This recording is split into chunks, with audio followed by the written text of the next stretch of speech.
For decades, the world has operated under one simple rule. If you control the dollar, you control the world. And for nearly 80 years, the United States has done exactly that.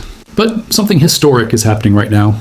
Quietly, strategically, and far from the public eye, Vladimir Putin and Xi Jinping are building an entirely new financial order, one that doesn't depend on the United States, and one that could end the dollar's global dominance. This is not a conspiracy theory. This is the beginning of a new era, a financial world divided in two. It all started with a series of quiet moves, trade agreements, currency swaps, and a growing alliance between Russia and China. On the surface, it looked like normal diplomacy, but beneath it, the two leaders were laying the foundation for something much bigger, a financial escape route from the American-led global system. Let's go back to the root of the story. For decades, the US dollar has been the backbone of global trade.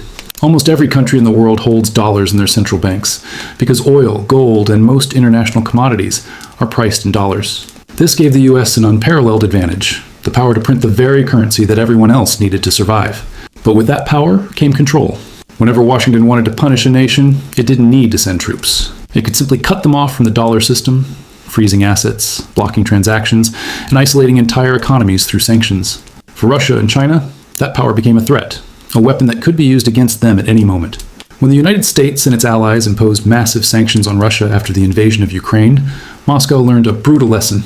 If your economy depends on the dollar, it can be turned off overnight. Russia's central bank saw hundreds of billions of dollars in reserves frozen. Major Russian banks were disconnected from SWIFT, the global payment system that connects banks worldwide. In a matter of days, Russia's financial lifeline was severed. For Putin, that was a wake-up call, and perhaps a turning point. He realized that as long as the dollar ruled the world, no nation was truly sovereign. At the same time, Xi Jinping in China was watching closely. Beijing had its own concerns. Decades of trade dominance built on exports to the West, but also a growing fear that the same weapon, financial sanctions, could one day be used against China too. And so, the two leaders began to move in silence. They started building what some analysts now call the anti-dollar alliance. The first step was trade. Russia and China agreed to settle their energy deals not in US dollars, but in their own currencies, the ruble and the yuan. By 2024, more than 90% of their trade was conducted without a single American dollar.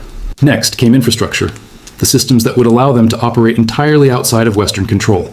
Russia expanded its own payment system called SPFS, while China strengthened its cross-border interbank payment system, known as CIPS. Together, these systems could act as a parallel alternative to SWIFT, a financial internet where the US has no access. Then came gold, the oldest and purest form of money. Both countries began stockpiling it at record levels.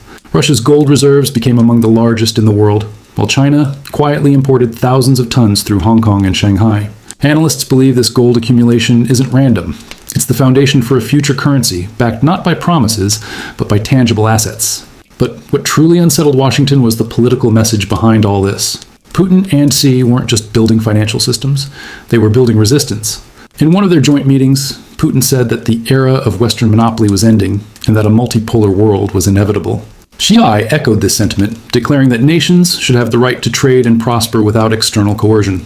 Together, they envisioned a world where the US dollar no longer dictated who could buy, sell, or grow.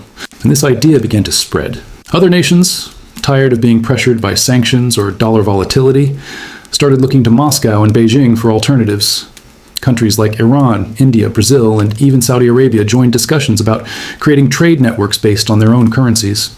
This movement eventually became known as BRICS, a coalition of emerging powers seeking financial independence from the West. In 2023, the BRICS nations made a bold announcement. They were exploring the creation of a new international currency, one designed to rival the dollar, potentially backed by a basket of commodities like oil, gold, and rare minerals. At first, Washington laughed. Many dismissed the idea as political theater, but slowly the laughter faded. Because as trade data started coming in, something became clear. The de-dollarization trend was real. By 2025, the share of global trade conducted in US dollars dropped to its lowest level in over 2 decades. Meanwhile, the Chinese yuan rose sharply in cross-border transactions. In some regions of Asia and Africa, the yuan had already replaced the dollar as the preferred trade currency. What Putin and Xi were creating was no longer theory. It was becoming the backbone of a new financial order. The implications are enormous. If the dollar loses its status as the world's reserve currency, America's economic dominance could crumble. The United States would no longer be able to print endless money to finance its debts. Its influence over global markets would shrink, and its ability to impose sanctions would fade. In other words, the greatest tool of American power, its currency, would no longer be a weapon. That's why US officials are deeply worried. They understand that the dollar's supremacy isn't just about money. It's about control, politics, and global hierarchy. And every new agreement between Russia and China chips away at that hierarchy. Of course, this new system isn't without risks. China's economy faces major internal challenges, from real estate crises to slowing growth. Russia's war and sanctions have isolated it from Western technology and finance. And many countries remain cautious about trusting Beijing or Moscow with the same kind of financial dominance they once feared from Washington. But make no mistake, the shift has begun. The world is slowly diversifying away from the dollar, and for the first time in modern history, America's financial supremacy is being questioned. As the global chessboard shifts, Putin and Xi continue to meet, often smiling for cameras, but always thinking several moves ahead. They speak of a new era, one where global trade flows through Asia, where currencies are backed by real assets, and where no single country dictates the rules. For the West, it's a nightmare scenario. For much of the developing world, it's a long-awaited opportunity. And for historians, it might mark the beginning of the end of the dollar age. The truth is, this isn't just a story about money.